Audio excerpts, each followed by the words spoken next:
Bonjour et bienvenue sur le podcast Marketing Mania. Aujourd'hui, j'accueille Thomas Rouault, le fondateur de SnowLeader, qui est un site e-commerce qui vend des accessoires de ski, de randonnée, d'outdoor, bref, tout ce que vous avez besoin d'avoir en tant que passionné de la montagne et de l'aventure, ça va se trouver sur SnowLeader. C'est un site qui a commencé dans un garage en 2008 et qui a fait, sur les 12 derniers mois, plus de 35 millions d'euros de chiffre d'affaires hors taxe.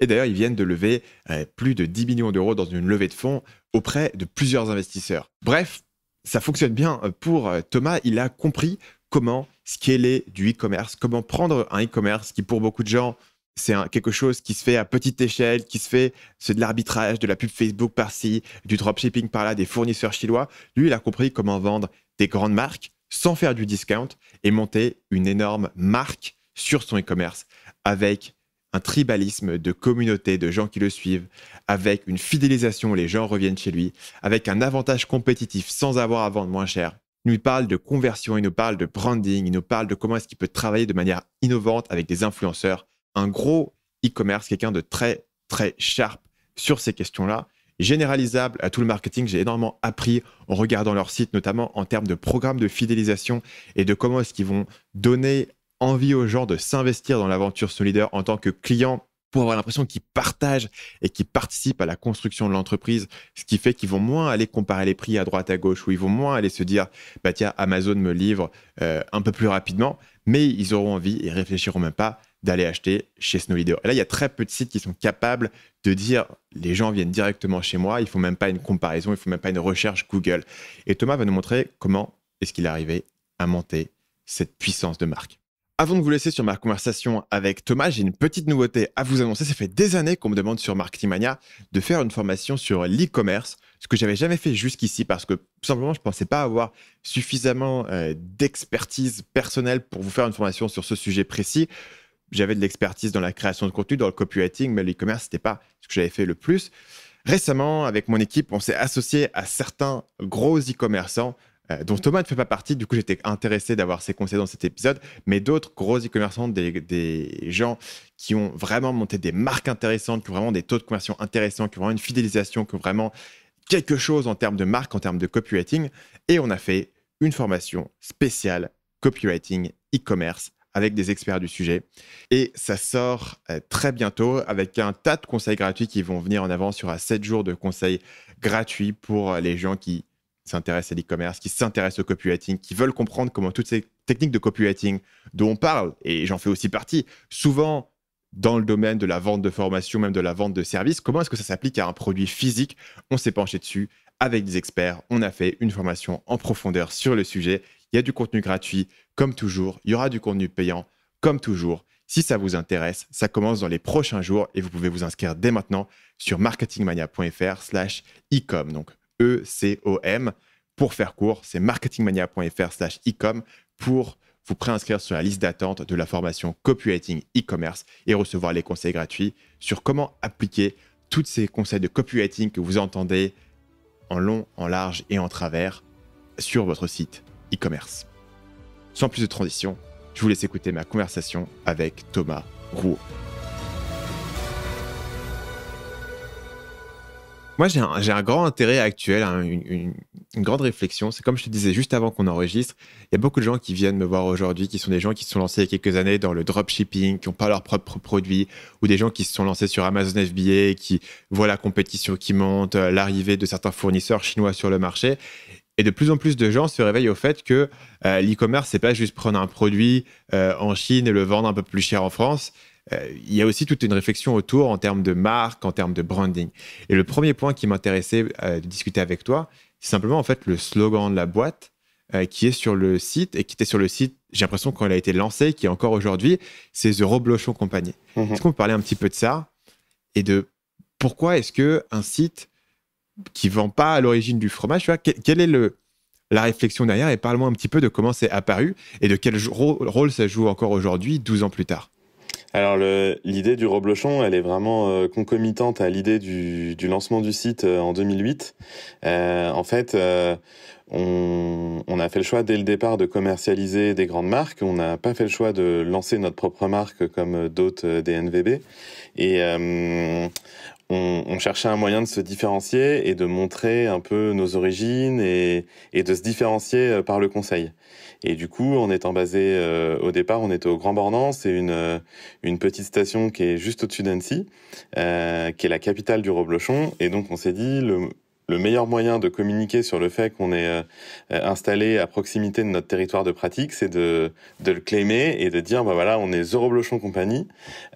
Et pour se différencier, au lieu de proposer du prix, comme tu le disais tout à l'heure, qui est un argument essentiel dans la vente en ligne, bah plutôt que d'offrir du prix, on s'est dit, bah on va offrir un reblochon. C'est un moyen de se différencier, c'est un petit cadeau sympa, les clients valoriseront et ça nous permettra de mieux convertir dans le tunnel sans pour autant offrir du discount. Et se décorréler de cette image qui était vraiment importante en 2008 quand on s'est lancé, qui était que pour se lancer sur le net, il fallait proposer un meilleur prix qu'en magasin physique. Nous, c'était pas notre parti pris, on voulait pas détruire de la valeur, on voulait en offrir. Et du coup, le reblochon était le moyen qu'on a trouvé pour pouvoir appliquer cette stratégie. Et puis, derrière cette idée-là, il y avait aussi notre volonté de vouloir relier le digital à l'économie pastorale, parce que on était au Grand Beau, on était en contact d'agriculteurs qui étaient qui étaient tous les jours en contact avec leurs troupeaux, et du coup on trouvait ça sympa un peu de relier ces deux économies qui n'avaient pas forcément de lien au départ, en réinjectant un peu de la valeur et donc en commandant énormément de reblochons dans la vallée pour pouvoir faire découvrir ce produit auprès d'un large public. Donc les gens commandent 150 € plus sur le site à l'époque, ils reçoivent un reblochon, un cadeau, c'était du coup annoncé, c'était un élément qui était central sur le site, ou c'était une surprise? Non, c'était vraiment un élément qui était central. Notre stratégie de lancement, elle était vraiment basée là-dessus. Comme on pouvait pas se différencier uniquement par les produits, il fallait qu'on développe les codes de notre propre marque, de créer de l'affect avec les clients. Et donc, c'était vraiment une promesse dès la home en disant, bah, dans votre panier, vous retrouverez un reblochon. Alors du coup, les clients, ils étaient un peu inquiets en se disant, mais je vais avoir un reblochon dans mon colis, ça va sentir mauvais, comment il va être protégé. Mais du coup, ça a permis vraiment de créer une relation, de faire en sorte que les gens se souviennent de nous. En tant que consommateur sur Internet, il y a beaucoup de sites où du coup je commande un peu par impulsion et après je suis incapable de retrouver là où j'ai commandé l'article. Nous, notre idée, c'était vraiment de bâtir le socle d'une relation longue et durable avec nos clients via ce petit cadeau. Et du coup, depuis, on l'a vachement gamifié, on a ajouté des nouveaux cadeaux tout en gardant cette ligne directrice qui était d'offrir quelque chose d'original et qui venait de notre territoire. Donc on a fait un deal avec Opinel, qui est un fabricant de couteaux assez connu, qui fait des couteaux en bois qui sont fabriqués à côté de chez nous, vers Chambéry. On a aussi fait un petit kit pour fabriquer son Génépi maison, puisque le Génépi, c'est aussi un alcool traditionnel qu'on boit souvent quand on est à la montagne. Donc voilà, on a essayé de l'animer et on voit que ça a un vrai impact sur l'animation de nos campagnes marketing sur le site et de notre taux de conversion. Et en fonction des périodes de l'année, du coup, on choisit et on anime le nombre de cadeaux et le type de cadeaux qu'on propose dans le tunnel. Quand tu vas mettre un cadeau comme ça sur un prix de 150 €, est-ce que le panier, disons, nécessaire pour avoir le cadeau, est-ce que c'est quelque chose qui est décidé stratégiquement? Parce que j'avais vu des gens qui disaient, OK, mon panier moyen, c'est 120 €. Donc, si je mets 150 €, ils vont me prendre un truc en plus. Est-ce qu'il y a une stratégie comme ça? Ou c'est simplement de dire, on va pas non plus filer un reblochon à chaque fois que tu achètes une paire de chaussettes? Comment est-ce que disons que si quelqu'un voulait reproduire ce type de stratégie avec un produit qui était totalement différent d'un reblochon, comment est-ce qu'il pourrait réfléchir aux paramètres à mettre, sur ce type de promo? Alors du coup, nous, quand on l'a lancé, on était vraiment au lancement, donc on n'a pas pu faire de calcul et de travailler sur Excel pour voir combien de notre marge on pouvait réinvestir dans le cadeau. Maintenant, effectivement, c'est quelque chose qu'on fait et nos cadeaux ont différentes valeurs qu'on anime en fonction des périodes de l'année. Donc typiquement, pendant les soldes, on va essayer d'avoir une offre de cadeaux qui va être plus réduite, moins coûteuse. Et quand on est sur des périodes full price, on peut se permettre d'avoir des cadeaux plus importants. Après, pour répondre à ta question vraiment sur si d'autres personnes voulaient répliquer ce modèle-là, je pense que l'analyse qui doit être faite, c'est de dire, si vraiment on voulait avoir une analyse pragmatique, c'est de faire de l'A/B test et de voir comment le cadeau permet de bonifier son taux de conversion. Et ensuite, par rapport à sa marge moyenne, de voir combien on est capable de réinvestir en termes de marge par rapport à l'évolution du taux de conversion ou du panier dans son tunnel, pour voir combien on est capable en valeur d'offrir aux clients pour pouvoir bonifier ces deux ratios qui sont vitaux pour le e-commerce. D'accord. Tu as parlé tout à l'heure de cette idée. Bon, l'idée du Reblochon, c'est d'avoir une marque qui est mémorable. Et donc après, la marque, il faut qu'elle incarne certaines valeurs. Et tu as parlé de l'importance pour toi de ne pas te différencier sur des prix qui étaient moins chers qu'en boutique, mais de jouer sur l'aspect conseil. Et c'est vrai qu'on imagine que c'est plus difficile de faire du conseil quand tu es sur Internet que quand tu es en boutique. J'ai vu deux aspects dans mes recherches que j'ai fait sur Snow Leader qui étaient vraiment intrigants. Le premier, c'était que j'ai vu une vidéo où tu mentionnais que les gens qui sont les acheteurs de la boîte, donc qui choisissent les produits, sont aussi les gens qui vont conseiller les clients. C'est juste, c'est vraiment quelque chose que j'ai voulu instaurer depuis le début. Alors au départ, on le faisait nous, c'était facile de nous l'imposer puisque quand tu lances ta boîte, t'es amené à faire un peu tous les jobs. Et ensuite, quand il a fallu organiser un peu les différentes BU compte tenu de la croissance, j'ai vraiment voulu maintenir la relation client dans les fonctions des acheteurs. Parce que je considère aujourd'hui que c'est les plus connaisseurs des produits et que souvent ce qu'on reproche dans les magasins physiques, c'est le niveau de connaissance des vendeurs qui est pas toujours extraordinaire parce qu'il y a beaucoup de turnover. Et nous, on a la chance d'avoir des gens qui connaissent sur le bout des doigts des produits, qui s'occupent de rédiger les fiches produits, qui travaillent au quotidien avec les marques, qui sont formés aussi par les marques. Et donc du coup, on a essayé d'organiser au fil du temps le maintien de cette relation directe avec le client dans le pôle des achats. Ça permet aussi aux acheteurs de mieux percevoir les tendances. Il n'y a pas d'inertie entre le service client qui pourrait dire « Ah bah tiens, j'ai ce client qui m'a posé cette question, est-ce que tu crois que ça serait pertinent de rentrer ce produit ?» Donc là, la relation, elle est directe. Ça leur permet aussi de mieux rédiger leurs fiches produits, parce que s'ils ont 3 clients dans la journée qui leur posent 3 fois la même question, ils font tilt direct pour pouvoir améliorer le contenu automatiquement de la fiche produit. Et puis, les acheteurs dans les boîtes, c'est souvent des divas. Ils sont courtisés par toutes les marques. Donc, voilà, de rester au contact du terrain, de rester au contact des clients. Pour moi, c'est vraiment essentiel pour pas qu'ils prennent la grosse tête. Et sur un point de vue purement logistique et d'organisation, comment est-ce que tu fais pour que la personne ait encore le temps de faire son job d'acheteur? Parce que j'imagine que sur le nombre de commandes que tu dois avoir, il doit y avoir beaucoup de conseillers entrants. Est-ce que tu as un département service client qui est séparé, qui prend les requêtes plus simples, uniquement une partie des requêtes sont envoyées vers les acheteurs? Comment est-ce que ça s'organise d'un point de vue purement logistique? Alors, tant qu'on était de petite taille, c'était une organisation à la mano où du coup on se passait le téléphone dans le seul bureau qu'on occupait. On l'a industrialisé depuis qu'on a mis en place Salesforce pour gérer tout notre service client. Donc on a un service client qui s'occupe vraiment de réceptionner toutes les requêtes entrantes, quel que soit le canal que choisit le client pour communiquer avec nous.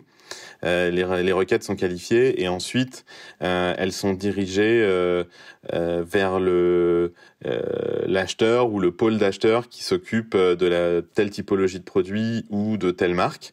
Et ensuite, on a une sorte d'astreinte sur le chat en ligne pour avoir toujours quelqu'un qui connaisse les produits. Et si jamais il n'a pas la réponse, du coup, il crée une requête et il dit au client, on vous renvoie un email plus tard ou on vous rappelle quand la personne sera disponible. Mais voilà, on préfère être transparent et dire on n'a pas la réponse immédiatement, mais par contre, on sera en mesure de vous l'apporter avec un petit délai de latence.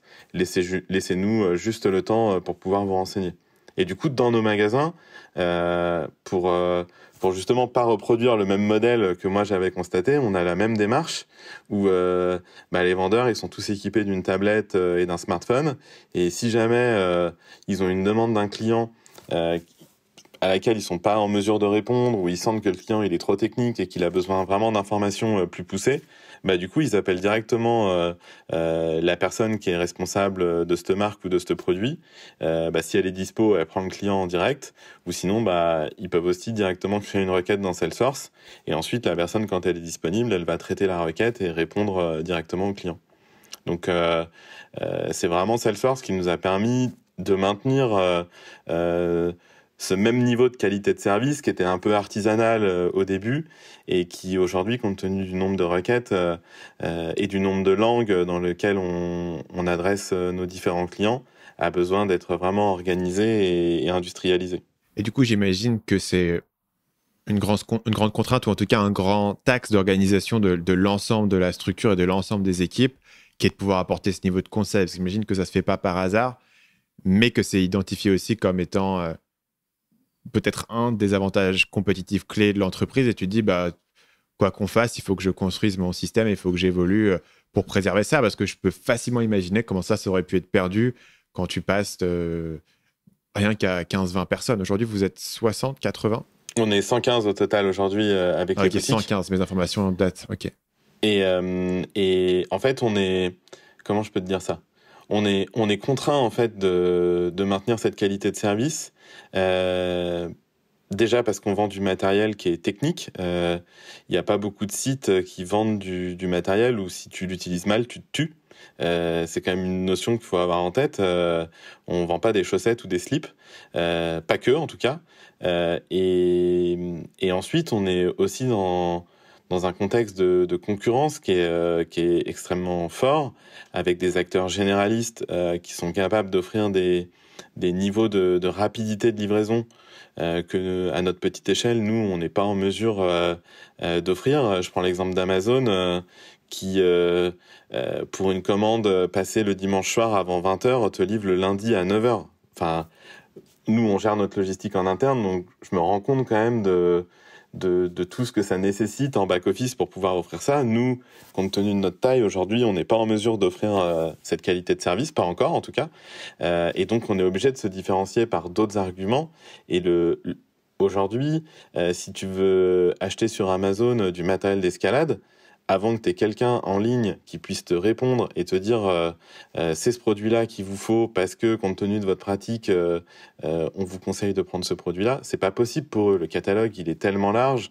Alors, il y a des sites aux US qui se montent justement d'advisors en ligne, mais voilà, nous, on estime que c'est vraiment... dans notre proposition de valeur, c'est à nous de pouvoir conseiller nos clients. Et au final, ce n'est juste qu'une reprise de ce qui se passait dans le petit commerce avant, quand elle est acheté du matériel spécialisé, quelle que soit la verticale. Il y avait un vendeur qui était là, et qui était en mesure de te conseiller et de te dire quel était le bon produit. Et même si les clients aujourd'hui, ils ont un niveau de connaissance qui est bien meilleur que ce qu'il ne pouvait l'être auparavant, nous, on a quand même notre valeur ajoutée d'être formé par les marques et de savoir en tant que pratiquant comment s'utilise tel ou tel produit et de pouvoir donner des conseils avisés à nos clients. Et ça, justement, dans la relation qu'on entretient avec les clients, c'est extrêmement important parce qu'on n'est pas juste un grossiste, on est vraiment un vrai détaillant, on est une marque et dans cette marque, il faut qu'il y ait une proposition de valeur et le conseil est un des éléments primordiaux de cette proposition de valeur.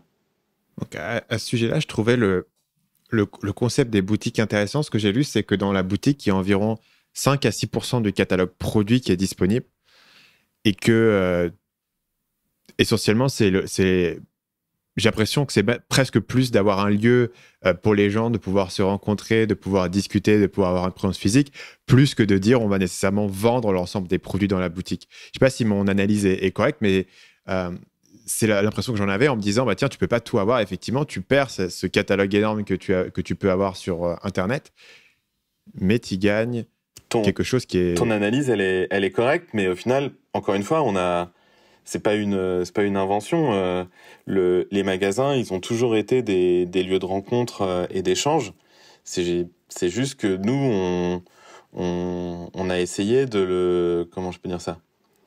De le prévoir dès la conception de la boutique. Il y a des magasins qui le sont devenus un peu parce que par un état de fait, vu que les pratiquants venaient dans ces magasins-là, bah forcément ils échangeaient en venant faire leurs achats. Mais nous, on a essayé de le prévoir dans la façon dont on a dessiné notre mobilier, dans la façon dont on a conçu nos programmes marketing pour le lancement des boutiques. Mais au final, on n'a fait que reproduire ce qui se passait auparavant. Et sur on va dire la faiblesse de la promesse qui, pour le coup, est la taille de l'offre en magasin versus la taille de l'offre sur notre catalogue, bah pareil, on a essayé d'y apporter des outils pour en faire le moins possible un moment de friction dans le parcours client. Donc à différents endroits dans la boutique, il y a des ordinateurs qui sont installés avec des tabourets pour que le vendeur puisse s'installer à côté du client pour pouvoir le conseiller, lui apporter toujours ce petit tips en plus, même si on essaye de faire en sorte que les fiches produits soient le plus complet possible. Et ça permet au client de ne pas être frustré d'avoir une offre qui soit plus réduite dans le magasin physique que sur le catalogue du site. Aujourd'hui, il y a 3 boutiques qui sont déjà ouvertes. Je me posais la question de à quel moment est-ce que vous avez décidé qu'il fallait ouvrir des boutiques? À quel moment est-ce que la décision se fait de dire on va se mettre sur quelque chose qui est nouveau? Même si je savais que tu avais un associé à l'origine qui était quelqu'un qui possédait une boutique, donc je suppose que là, il y avait déjà un savoir-faire. Mais c'est vrai que pour une personne qui part du web, se dire je vais faire une boutique, ça fait assez peur. C'est une grande étape et je me demandais à quel moment est-ce que cette étape elle a été franchie. Il n'y a pas eu un on-off, ça s'est fait progressivement dans le temps. En fait, dans notre premier entrepôt qu'on avait, qui est sur la route qui monte en station, on avait des clients qui s'arrêtaient juste pour nous dire bonjour ou nous déposer. Comme on offrait un reblochon, bah eux ils nous offraient quelque chose de leur région au passage pour avant de monter en station. Donc on a eu une première étape où on s'est dit ouais, il faudrait quand même qu'on fasse un lieu un peu cool pour pouvoir les recevoir parce que nos bureaux c'était vraiment Shining à l'époque. Donc on a fait un espèce de bout de showroom où on présentait les produits, ça permettait de montrer un peu l'univers. Et cet entrepôt il est devenu trop petit, on a dû déménager vers l'entrepôt où on est aujourd'hui et du coup on s'est dit bon bah là faut quand même qu'on fasse les choses un peu mieux. Recevoir les clients dans un entrepôt, c'est quand même pas très classe. Donc en fait, le jour où on a eu l'accord de prêt pour pouvoir lancer la construction de notre nouveau siège social, bah 1 heure après, on est allé acheter une boutique en centre-ville en se disant bon, bah c'est l'occasion de faire ce pas-là. Et donc on a ouvert le premier magasin à Annecy en 2015, en octobre 2015, et c'était vraiment une phase de test and learn. On est arrivé vraiment sans prétention. On a essayé vraiment de créer notre propre modèle avec un mobilier qui soit adapté à la typologie des produits qu'on vend. On a appris un nouveau métier pendant 2 ans. Clairement, on avait des idées fortes qu'on a voulu appliquer dans le modèle de retail, comme les prix digitaux, par exemple. Pour moi, c'était impossible de faire autrement. Donc les mêmes prix que sur le site. Exactement. Et du coup, quand on modifie un prix sur le site, il est automatiquement modifié dans le magasin dans la minute. L'idée, c'était vraiment on était en 2015, les choses elles évoluent tellement vite, mais du coup en 2015, on avait encore souvent cette question, allez-vous appliquer les mêmes prix entre le web et le magasin physique? Donc pour purger cette question et vraiment rassurer les clients de ce point de vue-là, on a mis en place ce système-là dès le départ et qui est toujours en place dans les 3 magasins. Après, on a dû modifier notre merchandising parce que les 20-80 du site étaient pas les mêmes dans les magasins. Ça a aussi accéléré le lancement de notre marque propre parce que du coup, les gens qui venaient dans les boutiques, ils voulaient repartir. Il y avait, comment je peux te dire ça, une sorte de les gens voulaient repartir avec un souvenir, quelque chose qui marque leur visite dans le magasin. Et donc, ça, on l'avait pas forcément prévu au départ. Donc, on a dû vraiment construire notre offre et avoir quelque chose qui tienne vraiment la route. Ensuite, quand on a élargi le nombre de boutiques, il a fallu avoir des collections qui soient propres à chaque magasin, puisque toujours dans cette idée de parcours, les gens voulaient avoir une trace de leur visite dans chaque magasin. Et on a dû adapter nos process, on a dû vraiment accepter de réapprendre et de repartir de zéro, puisque c'était vraiment 2 métiers complètement différents, et on l'a fait avec beaucoup d'humilité, parce qu'aujourd'hui, tenir un commerce physique, c'est vraiment un métier à part entière, et ça nécessitait d'avoir de la compétence spécifique et de se laisser le temps d'apprendre. Et comme c'est, comme tu le dis, un métier à part entière qui demande autant d'apprentissage, c'est aussi cet aspect-là qui fait peur, tu vois, c'est de te dire, je vais relancer sur un truc complètement nouveau alors que j'ai déjà quelque chose qui fonctionne. Aujourd'hui, les boutiques, tu considères ça comme un élément qui est déjà pilier en termes de stratégie, ou est-ce que c'est quelque chose qui est encore en train de se construire et il faudrait avoir beaucoup plus de boutiques pour que ça devienne un vrai pilier? Aujourd'hui, c'est déjà un pilier dans notre stratégie parce que les boutiques, elles fonctionnent, elles sont profitables. On mesure via nos différents outils de métriques qu'elles ont aussi un effet profitable sur la zone de chalandise qu'elles adressent sur le web. Elles sont vraiment un élément de réassurance dans le parcours client. Donc, tu as plus de commandes sur les gens qui sont proches d'une boutique versus sur des gens qui sont sur une ville similaire mais sans boutique. Alors, on ne le mesure pas comme ça. On mesure la croissance du chiffre d'affaires sur une zone de chalandise. D'accord. Et on compare par rapport à notre croissance sur la France. Et on voit que notre croissance, elle est décuplée sur les zones de chalandise autour des boutiques. D'accord. Après, même si c'est un pilier aujourd'hui dans notre stratégie, ça ne nous interdit pas de repenser le pilier, de se dire qu'il y aurait peut-être différents modèles. Aujourd'hui, nos boutiques, c'est des formats de 100 à 150 mètres carrés en centre-ville, quand nos concurrents sont plutôt sur des caisses de périphérie de 1000-1500 mètres carrés. Donc, on est toujours en constante réflexion et de se dire, est-ce que le modèle de centre-ville, c'est pas un modèle parmi d'autres? Est-ce qu'il faut vraiment focuser uniquement sur ce modèle de centre-ville? Donc c'est vraiment dans l'ADN de SnowLeader de toute façon de rien considérer comme acquis et de toujours se poser des questions, de se remettre en cause. Mais aujourd'hui, c'est le fait d'être en commerce physique, c'est un pilier de la stratégie de SnowLeader. Et on veut l'accélérer. On voit que ça a vraiment des effets positifs à plein de niveaux, que ce soit en termes de marketing, en termes de service client, dans le relationnel avec nos fournisseurs. Ça apporte du bénéfice à tous les étages, quoi. Récemment, vous avez fait une grosse levée de fonds. Vous avez levé 10 millions d'euros, si le chiffre est correct. Le chiffre est correct. Est-ce que c'est principalement pour ouvrir des boutiques ou est-ce qu'il y a tout un tas d'éléments de croissance? Je sais que vous avez forcément pas mal de questions en termes de trésorerie, en termes de stock, avec la croissance que vous avez. Voilà. Pourquoi lever autant d'argent? Est-ce que c'est principalement pour les boutiques ou est-ce que c'est plus large que ça?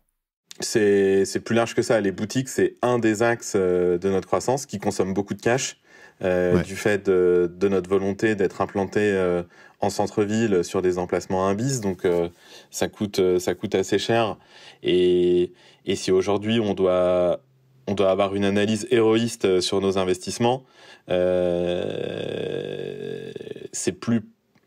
ça génère plus de chiffre d'affaires d'investir sur le web que d'investir dans des magasins physiques. Mais ça, c'est une analyse financière sur Excel. C'est pas une analyse de marketeur. Et d'un point de vue marketing, on sait que les boutiques, elles, en plus d'apporter du chiffre, elle génère de la notoriété, de l'image de marque, de la réassurance, mais tout ça, c'est des éléments qui rentrent pas dans Excel et qu'on a du mal à valoriser à nos partenaires bancaires qui eux, ont uniquement un prisme Excel pour juger de la pertinence de nos investissements. Donc c'est en ça où la levée de fonds, elle nous permet d'avoir un effet de levier et de rassurer nos partenaires bancaires sur la capacité de Snow Leader à pouvoir lever de la dette et continuer à maintenir son plan d'ouverture de magasins. La levée, elle a aussi, comme tu l'as dit tout à l'heure, elle nous apporte du cash pour pouvoir financer notre croissance. Snow Leader a toujours été rentable depuis qu'on existe. Mais rentable, ça ne veut pas dire être profitable et pouvoir générer assez de cash flow pour financer notre croissance. Donc, compte tenu de notre rythme de croissance qui est de l'ordre de entre 20 et 40% par an, on a besoin de cet apport de cash qui finance la croissance. Et la levée de fonds, le troisième axe, c'est aussi d'accélérer nos développements sur tout notre système d'information. On a eu ces 3 dernières années un switch vraiment du desktop au mobile qui nécessite des nouveaux usages, des nouveaux besoins de la part de nos clients. Et la levée, elle va aussi permettre justement d'accélérer et de financer ces nouveaux développements qu'on souhaite mener. Donc, je pense qu'il y a des gens qui vont écouter et qui se demandent comment est-ce que c'est possible que ton entreprise elle soit rentable, mais à la fois d'avoir besoin de lever de l'argent pour financer la croissance. Donc, je pense qu'un des points qu'on peut mentionner, notamment dans ton cas, c'est la question de l'inventaire. C'est qu'avant de pouvoir vendre des produits, il faut les acheter. Si tu vas grossir de 40%, il faut que tu achètes 40% de plus de stock pour l'année prochaine. Et donc, il faut toujours que tu sois en anticipation de tes besoins futurs. Si tu ajoutes à ça les effets saisonniers où il faut stocker avant parce que tu vas avoir une grosse période. J'étais surpris de voir que vous avez aussi une grande période à Noël, ce qui est le cas probablement universellement de tous les e-commerçants, même si dans votre cas, on aurait pensé que ça arriverait un peu avant. Donc c'est ça, c'est vraiment sur tous ces fonds de roulement, surtout le fait que c'est parce que techniquement on est rentable qu'on a assez d'argent pour pouvoir essentiellement financer tous les besoins de la croissance, toute la trésorerie dont on va avoir besoin. Et que si tu te maintiens sur de l'e-commerce à te dire il faut uniquement que je finance avec ce que j'ai généré comme bénéfice, tu vas brider essentiellement ta croissance potentielle parce que tu ne peux pas racheter suffisamment de stock.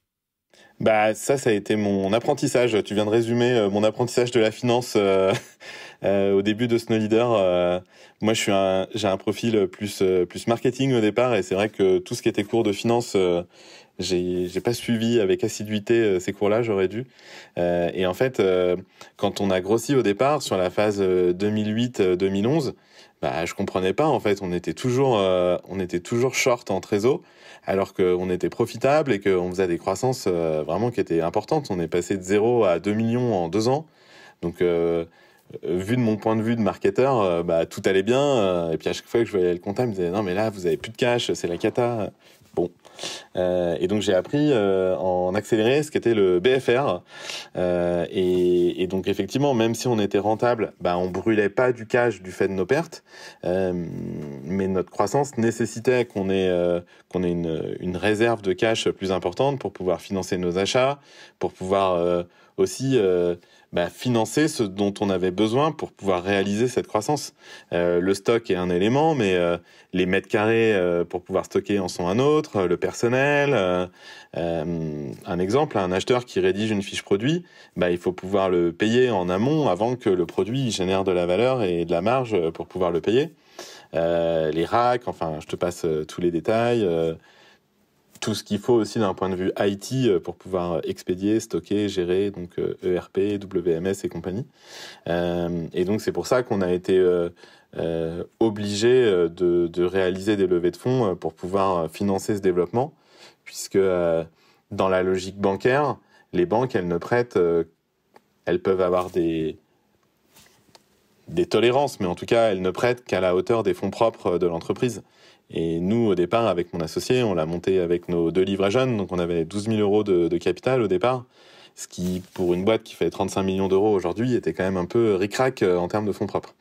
Donc c'est pour ça qu'on a eu cette logique de levée de fonds, mais qui est atypique malgré tout dans le e-commerce, puisque nos levées de fonds, elles ont toujours servi à financer le développement et elles n'ont pas servi à financer notre cash burn, comme on dit, donc financer nos pertes. Et ça, c'est atypique. C'est atypique parce que beaucoup de gens lèvent des fonds pour faire des grosses campagnes de pub Facebook et espérer rentabiliser le truc plus que... C'est exactement. Ça. Mais nous, dans notre modèle, aujourd'hui, on travaille à peu près avec 400 fournisseurs. Il y en a quand même une grande partie qui sont des entreprises familiales, très attachées à l'univers de la montagne, où ce type de comportement est pas très bien accepté. Et donc, avec du recul, aujourd'hui, je pense que la richesse de notre catalogue et les relations qu'on entretient avec nos fournisseurs, elles viennent aussi de cette logique financière plus proche d'une logique bon père de famille que de la logique start-upper. On lève beaucoup d'argent, on investit beaucoup et on voit de quel côté la pièce retombe, quoi. Nous, on a vraiment eu une approche prudente et pragmatique sur notre stratégie financière. J'ai vu aussi que effectivement, ça n'a pas toujours été facile de convaincre certains fournisseurs. Et encore une fois, c'est un point qui peut poser question aux gens. C'est-à-dire à partir du moment où tu proposes de vendre des produits, où tu veux acheter des trucs, pourquoi est-ce qu'un fournisseur aurait besoin d'être convaincu? Est-ce que tu peux me parler un petit peu de ça et de à quel moment est-ce que ça a été important de convaincre les fournisseurs? Pourquoi et qu'est-ce qui a fait que finalement tu as pu les convaincre? Alors si on repart depuis le début, donc 2008, le e-commerce en est à ses balbutiements. Il y a énormément d'acteurs qui se lancent. Il y a beaucoup d'acteurs qui se plantent, qui laissent des ardoises importantes aux fournisseurs. Et la logique du e-commerce à son lancement était le prix. Tous les acteurs se lançaient en ayant une proposition de valeur qui est d'acheter moins cher. Et donc, ça plaisait pas aux marques qui, du coup, dans leur proposition de valeur, voulaient vendre de la qualité, de la nouveauté, et ce qui correspondait à nous, ce qu'on voulait faire. Mais sauf que le niveau de maîtrise des outils digitaux au sein des marques, il était extrêmement faible. Hein. Panier moyen, taux de conversion, trafic... les 3/4 des interlocuteurs nous regardaient avec des grands yeux sans comprendre de quoi on parlait. Donc, on a vraiment eu une approche pédagogique, de patience, de se servir aussi de notre réseau dès le départ pour convaincre les fournisseurs amis et ensuite avoir un effet boule de neige pour aller chercher les autres qui voyaient qu'on payait nos factures, que les prix étaient tenus et que le business grandissait et que les fournisseurs qui travaillaient pas avec nous avaient envie de profiter de notre croissance. Et donc c'est vraiment le temps, la patience et la pédagogie qui ont permis d'avoir ce catalogue qu'on a aujourd'hui. Et du coup, c'était un vrai problème de démarrer sans avoir tous les fournisseurs. Si les gens viennent et cherchent une marque en particulier et que tu peux pas la voir, comment est-ce que tu gères ça? À l'époque, non. Parce que on était plus petit, moins connu et qu'entre guillemets le niveau de seniorité des acheteurs il était plus faible, donc ils toléraient le fait que toutes les marques soient pas disponibles. Si aujourd'hui on devait se lancer maintenant, je pense que effectivement on serait moins bien perçu par le marché si on arrivait avec le catalogue qu'on avait en 2008. Mais ça, c'est vrai pour les marques, mais c'est aussi vrai pour tout un tas de choses. Les paiements échelonnés, les différentes solutions de livraison, le fait de pouvoir payer dans sa devise pour les clients étrangers. Le niveau d'exigence globale du consommateur, en 12 ans, il a explosé, quoi. Ils ont été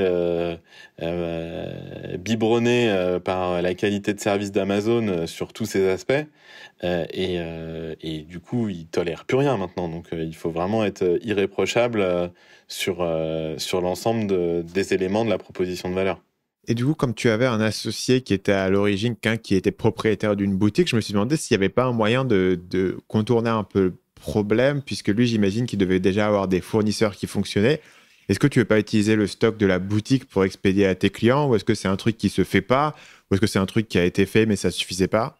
Ça a été fait, mais vraiment à la marge, parce que dès la première année, le site faisait plus de chiffre d'affaires que la boutique de mon pote qui avait 30 ans d'existence, quoi. Ouais. Donc, on pouvait pas, entre guillemets, piquer le stock du magasin pour appauvrir le magasin. C'était vraiment pas l'idée. Donc, au départ, on a lancé... moi, je venais de chez Nike, donc j'avais un réseau plus dans les marques de prêt-à-porter et de textile. Et puis mon associé, lui, il avait plus un réseau dans les marques de hard goods, donc les Rossignols, Salomon, K2 et consorts. Et du coup, c'est vraiment l'assemblage de nos deux réseaux qui a permis d'avoir une offre qui était cohérente au lancement. Et puis après, les autres, voyant qu'on avait déjà dans l'univers du streetwear, quant à Nike, t'es quand même un acteur crédible, et pareil sur toute la partie sport d'hiver. Si t'as les 2-3 leaders, ça entraîne les autres à suivre le mouvement. Donc c'est vraiment un effet boule de neige où il faut que tu mettes le pied dans la porte d'une manière ou d'une autre, que ce soit par tes contacts personnels ou d'une autre manière, mais ensuite personne n'a envie d'être le premier à travailler avec toi, mais plus il y a de monde qui travaille avec toi, plus les autres se disent tiens, c'est pas un risque si sévère que ça. Exactement. Je voudrais revenir sur quelques petits aspects marketing plus spécifiques que j'ai remarqués chez vous. Le premier, c'est, j'ai vu que récemment, vous avez organisé un événement au Grand Rex avec un vidéaste. Est-ce que tu peux me parler un petit peu de ce vidéaste, de ce que vous faites avec lui et du rôle que ça joue? Alors, du coup, c'est une web-série qui s'appelle Rancho. Rancho, c'est un personnage qui est joué par Enak Gavaggio, qui est un ancien skieur cross, qui a créé ce personnage, qui est un skieur qui teste tous les skis dans toute leur largeur sur plein de surfaces différentes, et qui va à la rencontre d'athlètes. C'est une web-série qui fonctionne super bien en France, qui est sans doute la web-série la plus suivie. Et comme c'est décalé et que ça mélange différents sports, on va dire que le partenariat avec Snow Leader, il est venu assez naturellement. On leur a aussi créé une marque qu'on gère sous licence avec eux pour pouvoir vendre des produits dérivés et décalés qui correspondent à l'image de la série. Et pour continuer de faire des choses innovantes et décalées, pour la 4e année, je crois, de notre partenariat, on a décidé de co-organiser avec eux une diffusion de l'ensemble de la nouvelle saison au Grand Rex. Pour avoir un événement de lancement de saison à Paris, où se trouve quand même la majorité de nos consommateurs, et voilà, de faire quelque chose de différent, d'atypique, et eux avaient pas forcément les ressources pour pouvoir organiser une telle soirée, donc on l'a organisé avec eux pour pouvoir donner un peu plus de corps à l'événement, quoi. Et c'était vraiment cool. On a réussi à réunir un peu plus de 1500 personnes de mémoire. Et il y avait une super ambiance parce qu'on a fait une soirée derrière où les gens pouvaient discuter. L'idée, c'était à la fois de pouvoir voir en exclusivité cette nouvelle saison, mais toujours de partager un bon moment, de pouvoir échanger avec la communauté montagne. Et c'était vraiment cool. C'était vraiment un super moment. Donc eux, ils avaient déjà commencé leur web-série. C'est pas vous qui étiez à l'origine, mais vous êtes venus, vous avez fait, on va sponsoriser les vidéos, c'est ça? On va vous filer peut-être du matos? Voilà, on a fait du billboard sur les vidéos. D'accord. Et on a lancé la marque en même temps. On voulait pas... c'est pas dans notre façon de faire de juste mettre un logo et de dire on donne du budget pour pouvoir aider à la production de la série. Ça, c'est vraiment pas notre façon de faire. Donc il fallait qu'on trouve quelque chose de différent et de cool. Et donc dès le lancement, on a lancé cette marque de produits Rancho. Donc il y a son fameux bonnet qui est un réplica d'un bonnet un peu de Teletubbies très atypique. qui est le bonnet le plus vendu sur le site, hein, quand même. Et parce que les fans de la série, ils s'identifient vachement aux personnages et qui sont ravis de pouvoir montrer leur appartenance à cette communauté en ayant ce bonnet-là. Et donc, du coup, on était revendeur exclusif de ces produits. On a aussi incité les marques qui travaillaient avec Rancho à développer des produits en co-branding. Donc, il y a notamment Jules Beau qui l'a fait avec une paire de lunettes et un masque dédié Rancho. Il y a aussi la Chaussette de France qui a fait une chaussette dédiée. Et c'est des produits qui fonctionnent super bien et qui ont permis aussi à la web-série d'avoir les moyens d'améliorer la qualité de leur production, parce que pour eux, c'était du revenu additionnel qu'ils n'avaient pas forcément anticipé dans leurs outils de financement, quoi. Donc, tu n'as pas seulement mis des vidéos sponsorisées, tu as aussi largement élargi, eux, leur champ d'action et ce qu'ils pouvaient faire, parce que créer son propre produit quand tu es vidéaste, c'est beaucoup de boulot, surtout si tu pars de zéro. Tu leur donnes un raccourci pour mettre tout ça en vente, pour le créer, pour avoir les aspects logistiques, fabrication, etc. Exactement, on a essayé... c'est notre façon d'être partenaire, et c'est ce qu'on fait avec les différents athlètes qu'on a sous contrat. C'est vraiment de leur donner les moyens d'améliorer leur notoriété, d'améliorer leur nombre de followers ou leur nombre de vues. Et pour le coup, avec Rancho, on a vraiment exploité un peu toute la palette d'outils qu'on pouvait avoir, du merchandising, du produit, de l'événementiel, du relais de diffusion des vidéos. Et pour le coup, tout le monde est content, parce que nous, on est un de leurs plus gros partenaires et on en retire de la visibilité. Et eux sont extrêmement contents, puisque du coup, ils ont pu améliorer leurs revenus et ils ont amélioré leur notoriété grâce à leurs partenaires. Donc, c'est vraiment un cercle vertueux qui fonctionne extrêmement bien. Et je pense que c'est une notion intéressante, parce que la plupart des gens ont une vision assez binaire de la négociation, en gros, où ils imaginent que si tu es une marque et que tu travailles avec un influenceur, la question, c'est combien je vais le payer, quoi, et que c'est uniquement de l'argent. Et en réalité, c'est toujours pas vrai, parce que numéro un, les gens n'ont pas toujours besoin de plus d'argent. Parfois, il y a des trucs qui valorisent plus. Et que si tu réfléchis de manière plus large à tout ce que toi, tu peux apporter sur la table à cette personne, tout ce que tu peux l'aider à faire, tu peux souvent créer des deals qui sont plus gagnant-gagnant que simplement, OK, on va négocier sur combien je vais te payer. Là, tu lui apportes des trucs que peut-être lui, il n'aurait pas été capable de faire tout seul, ou qui auraient été extrêmement difficiles à faire pour lui, mais qui sont relativement faciles à faire pour toi, parce que tu sais déjà les faire et tu as déjà l'infrastructure en place. Et donc, tu peux avoir des vrais partenariats gagnant-gagnant comme ça, qui sont pas uniquement basés sur un seul canal qui est le prix. Et moi, beaucoup de gens viennent me proposer des trucs sponsorisés qui n'ont pas un grand intérêt pour moi, en fait. Parce que je sais pas si financièrement ça a un grand sens. Et derrière, il n'y a rien d'autre. Tu vois, ça m'aide à aucun de mes objectifs. Et donc, finalement, c'est assez facile de passer dessus si tu ne dépends pas de ces partenariats sponsorisés. Alors qu'inversement, quand tu commences à réfléchir de manière un peu plus transversale à ce que tu peux apporter, à toutes les manières dont tu peux apporter de la valeur aux gens, souvent, tu découvres qu'il y a des trucs qui sont peut-être plus importants pour eux que le paiement cash en jour 1. Ce que tu dis est très juste et s'applique dans plein de domaines différents. C'est aussi un discours que je tiens vis-à-vis de mes collaborateurs quand je les embauche, où du coup, effectivement, tu valorises ton salaire, mais tu valorises pas aussi toute la proposition de valeur qu'il y a autour en termes d'apprentissage, de qualité des projets que tu vas pouvoir mener. On le valorise effectivement dans nos partenaires, avec nos athlètes.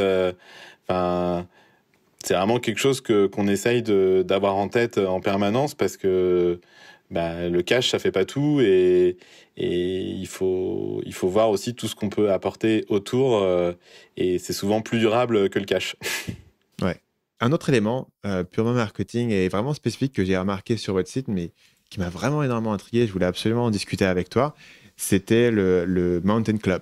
Donc, essentiellement, tu as différents niveaux qui sont basés sur le volume de commandes de la personne sur les 12 derniers mois, qui permettent d'avoir accès à différents avantages. Et tu me corrigeras si je loupe certains détails. Mais ce qui était impressionnant, c'est que les bénéfices sont vraiment marquants. Souvent, quand je vois des gens faire ce type de truc, je me dis, c'est un petit peu comme les coupons de réduction de quelques pourcents. Et là, tu as des éléments où si les gens ont suffisamment commandé, ils peuvent avoir accès à une assurance qui leur permet de se faire rapatrier. Ils ont des vrais bons de réduction. Il y a un magazine qui est là pour les gens qui ont acheté plus de 1000 euros ou de 2000 euros. Je suis curieux de savoir comment ce programme-là est entré en pratique. Ils ont les livraisons gratuites aussi. Comment ce programme-là est entré en pratique? Comment est-ce qu'il s'est développé? Est-ce qu'il était là depuis le départ comme le reblochon? Est-ce qu'il est arrivé au fil du temps? Et comment est-ce que ça s'est décidé? Parce qu'on a un vrai tableau sur le site avec toutes les récompenses que tu as en fonction de ton volume de commande. Et c'est des vraies récompenses qui ont vraiment de la valeur. C'est pas un truc token pour te dire ah là, t'es un champion, je t'ai mis un badge. Il y a vraiment des bénéfices qui sont intéressants. Tu vois. Comment est-ce que c'est apparu ce programme-là? Alors, le Snow Leader Mountain Club, il est apparu en 2016. En fait, c'est rigolo, c'est la première fois qu'on me pose cette question. Il est apparu, en fait, c'est une conséquence du Black Friday, le Snow Leader Mountain Club. Ok. En fait, comme tu le disais tout à l'heure, Noël est une grosse période de business pour nous. Et c'est une période de business où on génère vraiment une part importante de nos marges qui nous permettent d'être à flot d'un point de vue trésor tout au long de l'année. Parce que c'est une période historiquement où il n'y avait pas de promotion et où il y avait beaucoup de demandes parce qu'on fait des cadeaux, parce qu'on a besoin de s'équiper avant le début de la saison. Et l'apparition du Black Friday, elle a vraiment mis à mal notre modèle économique parce que tout le travail qu'on avait mis en place de relations avec nos clients, de conseils, de qualité des fiches produits, il a volé en éclats quand tous nos concurrents se sont mis à faire entre 20 et 25% de remise les 10 derniers jours du mois de novembre où on faisait du business full price auparavant. Et donc notre première réponse a été de dire on fait rien. Après on s'est dit on suit. Mais quand on s'est mis à suivre, en termes de marge, c'était vraiment catastrophique pour nous. Et donc, plutôt que d'offrir un badge, comme tu le disais, on s'est dit, le Black Friday, ça nous coûte plusieurs centaines de milliers d'euros qu'on offre en remise. Prenons une partie de cette valeur, regardons ce que ça donne en termes de nombre de clients impactés par les paliers qu'on propose aujourd'hui dans le Snow Leader Mountain Club et réinjectons cette valeur dans la relation client avec différents outils. Donc tu l'as dit, le magazine qu'on offre. Pour les clients qui dépensent plus de 2000 euros par an, on leur offre aussi une sortie guide tous les ans. On leur offre l'assurance. Enfin voilà, on a différents pas cadeaux, mais en tout cas instruments pour les remercier de leur fidélité. Et donc c'est comme ça qu'on a vraiment construit notre programme et qu'on a décidé de qu'est-ce qu'on pouvait offrir dans cette relation. Et ça, on va dire que l'aboutissement de ce programme-là, c'est notre week-end qu'on organise à Val Thorens qui devait avoir lieu le week-end prochain, qui a été annulé suite à la fermeture des stations. C'était la 4e édition, où en fait, on crée un événement à Val Thorens où on fait tester le matériel de la saison d'après en exclusivité à nos clients. Et donc, le prix du week-end est dégressif en fonction de son statut dans le programme de fidélité. Et pareil, pour ces clients qui dépensent plus de 2000 euros par an, on les invite pendant 2 jours à l'hôtel Altapura, qui est sans doute un des plus beaux hôtels qui existe dans les stations de ski françaises, qui a un 5 étoiles avec spa, piscine extérieure. Et du coup, on les cajole pendant 3 jours. On leur fait essayer les skis avec les marques. Les marques envoient leurs ambassadeurs pour pouvoir faire une descente avec les clients. Et du coup, dans cette relation qu'on entretient avec nos clients, même si on leur donne pas de badge pour leur montrer quel est le statut, c'est vraiment un moment qui est important pour les clients parce qu'ils passent du temps avec nous. On a là sur les inscrits de la 4e année, on avait 500 personnes qui étaient préinscrites et sur les 500, la moitié avaient déjà fait les 3 premiers événements. Donc c'est un taux de repeat que beaucoup d'e-commerçants aimeraient avoir sur des produits traditionnels. Là, c'est quand même des gens qui se déplacent de partout en France, en Europe même, pour venir pendant 3 jours au ski à Valto, en un des derniers week-ends de la saison. Donc voilà, ça nous permet de mesurer vraiment le taux d'engagement de notre communauté. Et le Snow Leader Mountain Club est vraiment là pour dire à nos clients, peut-être qu'on n'est pas les moins chers sur ce produit-là, peut-être qu'il y a 9, 15 euros de différence sur un produit, mais regardez tout ce que vous avez à côté et que personne d'autre ne peut vous offrir. Aujourd'hui, quand on est fan de ski, de pouvoir tester en avant-première l'ensemble des paires du marché en exclusivité avant qu'ils soient même sur le marché, c'est quelque chose d'unique, d'atypique. Et ça permet de... Encore une fois, ça reprend un peu ce qui se faisait historiquement dans le commerce. Quand on était client d'une enseigne, on se sentait connu, on arrivait dans la boutique, comment ça va monsieur machin, on prenait des nouvelles des enfants. Et donc du coup, le Snow Leader Mountain Club, c'est une façon moderne de considérer le client et de faire en sorte qu'il soit content d'acheter toujours dans la même enseigne sans, pour chaque achat, aller comparer le prix et trouver le produit le moins cher pour aller gratter 2 ou 3 euros. Et c'est pas ça qui compte au final. Ce qui compte, c'est la qualité de service, le fait de toujours être bien servi. Et voilà, c'est ce qu'on essaye de faire dans le cadre de ce programme. Ça revient du coup à ce qu'on disait tout à l'heure sur les partenaires et les influenceurs, qui est l'idée que la seule manière de négocier avec quelqu'un, c'est pas toujours de négocier sur le chiffre le plus évident, sur le prix, mais que tu peux aussi apporter des avantages additionnels qui sont pas forcément aussi faciles à quantifier. Combien ça vaut d'avoir pu tester les nouveaux skis? Est-ce que tu peux mettre un prix là-dessus? C'est pas évident de le quantifier, mais pour les gens, ça a une grande valeur et c'est quelque chose qui vaut plus que voilà, les quelques euros, comme tu dis, qu'ils auraient pu économiser à droite à gauche. Donc, en pensant de manière plus large à la valeur que tu apportes et aux avantages non financiers que tu peux apporter, tu peux créer une grande différenciation, effectivement, quelque chose qui serait excessivement difficile à répliquer. Je pense que l'autre aspect qui est intéressant ici, c'est que au final, là, tu parles sur ton week-end de quelques centaines de personnes et on pourrait se dire, à ton échelle, est-ce que ça a vraiment du sens de passer autant d'efforts et autant de dépenses sur ces quelques centaines de personnes? Je pense que, et tu me diras si toi tu penses de la même manière, c'est qu'en fait, il faut réfléchir au fait que les gens qui sont tes clients les plus fidèles, c'est aussi les gens qui vont parler de toi et qui vont être tes ambassadeurs, en fait. Et que ça vaut le coup d'investir de manière quasiment démesurée sur ces petites personnes qui sont sur ce petit groupe de personnes qui sont les plus motivées, qui sont les plus impliquées, qui sont le cœur de ta communauté, parce que toute communauté ou tout groupe, en fait, fonctionne à partir d'un petit noyau de gens qui sont une fraction des clients, mais qui sont les gens qui sont les durs de durs, les plus motivés, les plus impliqués. Et je me demande si c'est pas aussi cette réflexion qui peut se faire au niveau de qui sont les ambassadeurs, qui sont les gens qui vont le propager, qui sont les gens qui vont en parler, qui sont les gens qui vont aussi maintenir les valeurs de la marque en vie, parce que c'est eux qui y croient vraiment et c'est eux qui les défendent. Est-ce qu'il y a aussi un petit peu de cette réflexion dans l'idée de dire on veut distinguer nos clients les plus fidèles et leur donner aussi un moyen de se rencontrer, ce qui va évidemment renforcer leur appartenance à la marque? Ah complètement. Déjà, par rapport à l'événement, sur ta première question, alors effectivement, le nombre de clients qui se déplacent versus le nombre de clients qu'il y a dans notre base, il est faible, mais on a quand même aussi beaucoup d'outils pour pouvoir faire vivre l'événement auprès de nos clients sur les réseaux sociaux pour pouvoir diffuser le message de l'événement de façon un peu plus large. Et après, sur les prescripteurs, t'as entièrement raison. On avait historiquement un gros travail sur les avis, vraiment pour apporter une réponse à tous les avis négatifs qu'on peut avoir.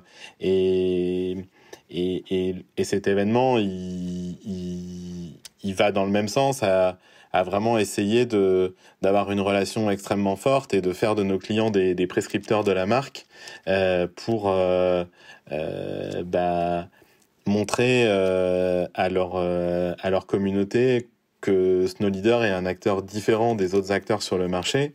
Et le fait de pouvoir participer à ce week-end, de voir que derrière ce site web, il y a des vrais humains qui sont là, de pouvoir mettre des visages sur les gens qu'ils ont pu avoir au téléphone, ça concourt vraiment à la création de cette relation, qui est une relation qui n'est plus uniquement mercantile, mais qui devient vraiment une relation affective entre un client et son enseigne.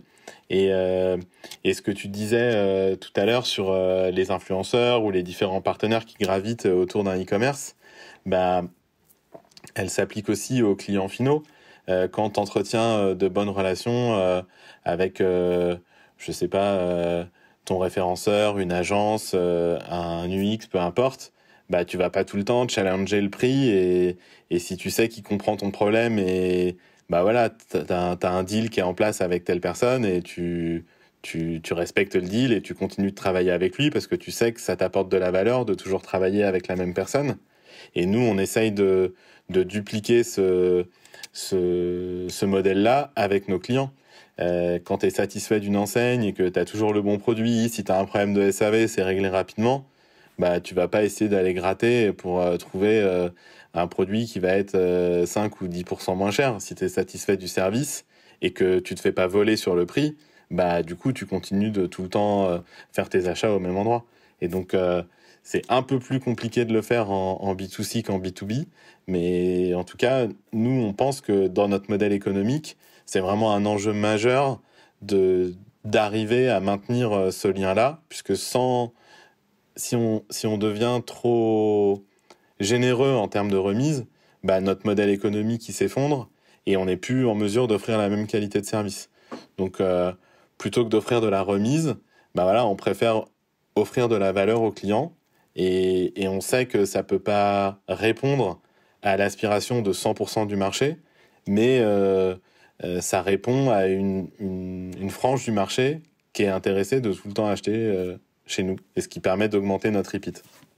Thomas, avant de terminer, je me pose la question de qu'est-ce que ça fait d'avoir bossé pendant 12 ans sur le même projet? Et la première petite question préliminaire à ce sujet, c'est est-ce que tu avais eu d'autres business avant Snow Leader ou c'était vraiment ton premier projet? Non, c'était mon premier projet.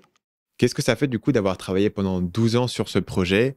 Quel recul t'en as? Est-ce que tu te dis, bon, en gros, c'est ma carrière, c'est ça que je fais, c'est ça que je construis et je suis à fond dedans? Ou est-ce que tu te dis, OK, c'est une étape? Comment est-ce que tu réfléchis par rapport à ça? Et voilà, sur ce recul de tout le temps que tu as passé à construire cette organisation. Et c'est une excellente question encore.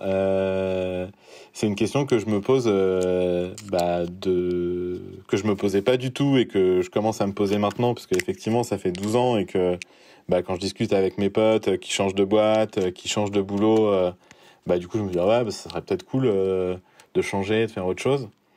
Et puis en fait, je me rends compte que depuis 12 ans, mon boulot, il a peut-être changé, je sais pas, 12 fois, ce serait exagéré, mais mes missions, elles ont vraiment évolué constamment depuis le début. Et en fait, ce qui maintient mon intérêt dans mon quotidien, dans ce que je fais, c'est le changement et c'est de faire de nouvelles choses. Donc le jour où j'arriverai plus à développer des nouveaux projets, que je m'ennuierais, que je trouve que je fais tout le temps la même chose depuis trop longtemps, là, ça sera peut-être le moment de soit de vendre ou soit de trouver un manager opérationnel et puis moi de faire autre chose. Mais aujourd'hui, le développement du retail, ça a été vraiment une mission complètement nouvelle où il a fallu apprendre. Donc ça, c'était top. On s'est lancé dans 7 pays les 4 dernières années. Donc ça, c'est pareil en termes de façon de consommer, d'outils qu'on doit proposer dans les tunnels sur le site. C'est beaucoup d'apprentissage. La levée de fonds, tu l'auras compris, la finance, c'est pas mon domaine de prédilection, mais c'est aussi des moments où tu apprends énormément. Dans les roadshows, quand tu vas pitcher auprès des fonds, même si c'est pas toujours très agréable, t'en retires toujours quand même du savoir et des idées pour pouvoir continuer à développer le projet. Donc aujourd'hui, on était plus en manque de temps et de cash pour pouvoir développer les projets qu'autre chose. Donc maintenant que la levée de fonds elle est réalisée, on a vraiment les moyens de nos ambitions et je m'éclate et ouais, pour l'instant j'ai pas envie d'arrêter quoi. Tant que ça me plaît et que je prends du plaisir et que je me lève tôt le matin pour pouvoir faire tout ce que j'ai à faire dans la journée, bah je continuerai. Et cette petite voix qu'ont beaucoup d'entrepreneurs qui te fait dire ah tiens, bah, j'ai une nouvelle idée, je vais faire ça en parallèle, je vais mettre un truc sur ce projet, je vais mettre une bille ici, une carte ici, je vais investir là, je vais jouer le business angel. Tu l'as cette petite voix ou tu l'as pas? Et si tu l'as, voilà, comment est-ce que tu fais pour la mettre de côté? Et bah je l'avais pas trop parce que j'avais pas forcément non plus les moyens de pouvoir le faire. Maintenant que d'un point de vue pouvoir d'achat, je sais pas comment on dit, ça va un peu mieux. Bah effectivement, ça commence à un peu plus me titiller. Donc pour l'instant, je suis pas passé à l'acte, mais ouais, je suis pas loin de le faire. Je suis actif dans un cluster d'entreprises de l'outdoor où du coup je donne des conseils à titre gracieux à des entrepreneurs ou à des gens qui ont des projets et qui sont pas forcément passés à l'acte encore. Et c'est vrai que voilà, des fois quand je vois des beaux projets passer, je me dis ah putain là ça serait cool de pouvoir passer à l'acte, mais pour l'instant pas fait encore, mais ça ne serait tardé. Ça marche. Thomas, pour terminer, il y a 3 questions que je pose à tout le monde pour clore ces épisodes. Et la première question, c'est est-ce qu'il y a un livre que tu recommandes souvent? Un livre que je recommande souvent, c'est une réponse très classique, mais c'est L'entreprise libérée. Je me souviens plus l'auteur, mais c'est plus sur justement les nouvelles façons de manager qui soient moins pyramidales et qui soient plus justement dans l'échange de connaissances et de permettre aux collaborateurs d'avoir ses propres projets, de lui apporter plus du coaching que des consignes. Voilà, c'est un livre que j'ai bien aimé et qui m'aide pour manager mes équipes au quotidien. Ça marche. Deuxième question, si tu pouvais revenir en arrière et donner un conseil à ton toi-même de 20 ans, qu'est-ce que ce gars-là, il aurait besoin d'entendre? Ah bah ça pour le coup, j'hésite beaucoup moins, c'est d'aller au cours de finance. Ok, ouais, c'est une très bonne réponse. Hein. Ok. C'est vraiment j'ai vraiment souffert dans la première phase 2008-2012. Alors j'adore apprendre. C'est hyper important pour moi de me coucher moins bête tous les soirs. Mais j'ai vraiment eu du mal à comprendre que une entreprise qui ne perdait pas d'argent pouvait être à court de cash. Ça me paraît très idiot maintenant, hein, mais je me souviens avoir eu des discussions avec, pour le coup, des potes qui étaient calés en finance, où je m'énervais, je devenais tout rouge, je disais mais putain, c'est pas possible.